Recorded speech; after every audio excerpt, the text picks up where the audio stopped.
سبيل الدموع سبيل مريح تنهدى يا صاحي كي تستريح وبث. Dulu bapak kami miskin, nggak mampu berkorban, nggak mampu akikah. Biasanya anaknya terus melakukan itu untuk bapaknya. Memang Islam mulai dulu itu membolehkan orang amal untuk orang lain. Jadi dulu ada orang, ya Rasulullah, orang tua saya ini sudah sepuh, beliau sangat ingin haji. Tapi kalau haji nggak bisa karena sudah tidak bisa berkendara unta. Kata Nabi, ya sudah kamu saja yang haji sebagai ganti bapak kamu. Sehingga idza mata ibnu adam in qata amalu itu termasuk anak yang soleh, sedekah dan apa. Memang mulai dulu Islam itu ada beberapa hal yang amal itu bisa diamali pada orang lain. Awaladin sholihin yatullah, terus adalah beberapa. Nah, korban juga gitu. Biasanya anak-anak yang soleh itu perasaannya dulu bapak kami miskin, nggak mampu berkorban, nggak mampu akikah. Biasanya anaknya terus melakukan itu untuk bapaknya.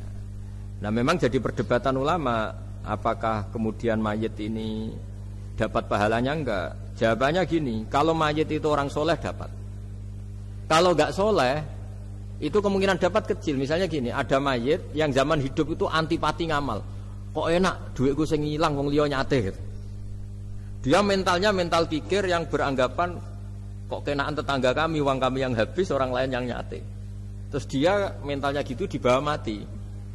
Kemudian anaknya soleh berkorban untuk bapaknya. Lah yang seperti ini ada potensi gak sampai karena dia tidak pernah punya niat. Itu beda dengan orang yang zaman hidup memang ingin korban, cuma secara ekonomi nggak mampu. Makanya pentingnya innamal a'malu binniyat itu di situ. Amal itu terserah niat. Dalam banyak syarah, syarah itu penjelasan yang rinci, itu dijelaskan. Kenapa orang mukmin masuk surga selama-lamanya padahal dia jadi mukmin hanya 80 tahun. Misalnya kita hidup di dunia kan rata-rata 80 tahun. Karena dia berkomitmen andikan hidup 1000 tahun juga tetap mukmin, andikan hidup 2000 tahun ya tetap mukmin, tetap sholat. Setiap orang soleh perasaannya gitu. Andikan kita hidup 2000 tahun juga tetap seperti ini kan, ya tetap sholat, tetap. Nah, sehingga karena niat itu dia diganjar surga selamanya. Karena dia bayangkan andikan di dunia selamanya juga akan iman selamanya. Nah, orang kafir juga berkomitmen gitu. Yang belum rubah maksudnya. Kalau dia hidup ya akan kafir terus. Ya, makanya dia kafirnya 80 tahun, misalnya hukumannya juga neraka yang lama sekali karena. Nah, kira-kira itulah.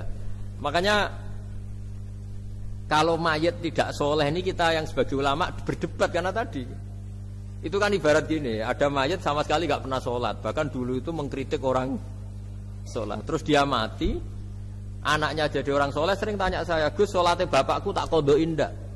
Wong era sholat kodoin ya tak kuat kan? Beda dengan misalnya kita punya bapak soleh misalnya, terus pas beliau koma ya misalnya ini koma 2 hari kan keluarganya kalau kodoin kan paling 2 hari pas koma. Lah ini orang enggak sholat mulai kecil sampai tua sampai mati. Anaknya sholat tersiksa, anak saya tak kodok ikat. Lah bapakmu sholat boten. Wah ya kesel kowe. Sudah kesel, orang ini enggak pernah berkeinginan sholat. Kan beda dengan Nyun Sewu ibu saya atau bapaknya Mbak Ova. Memang ibu saya ya enggak sholat tuh karena sudah koma atau sudah apa, sudah banyak alat-alat medis yang terpasang. Ini cara ngodoi jumlahnya ya jelas. Dan sumbut karena memang beliau andikan sehat komitmennya juga sholat.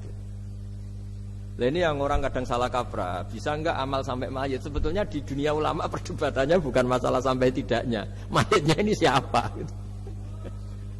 Kalau mayit ini soleh jelas, dawuh Nabi man sanna sunatan hasanatan falahu ajruha wa ajru man amila biha ila yaumil qiyamah. Orang baik kemudian mengajarkan kebaikan pasti dia dapat investasi kebaikan itu. Dan siapapun yang meniru dia dapat sahamnya. Itu nggak ada perbedaan antara NU, Muhammadiyah, Wahabi, semuanya sama. Yang debat itu yang nggak paham. Tak jamin itu yang debat itu yang nggak paham. Wong hadisnya jelas sahih apa? Siapa yang mensyariatkan kebaikan, kemudian kebaikan itu ditiru oleh orang setelahnya, maka dia akan dapat kebaikan itu dan kebaikannya orang yang meniru itu. Itu kan hadis, semoga nggak ada perdebatan sama sekali.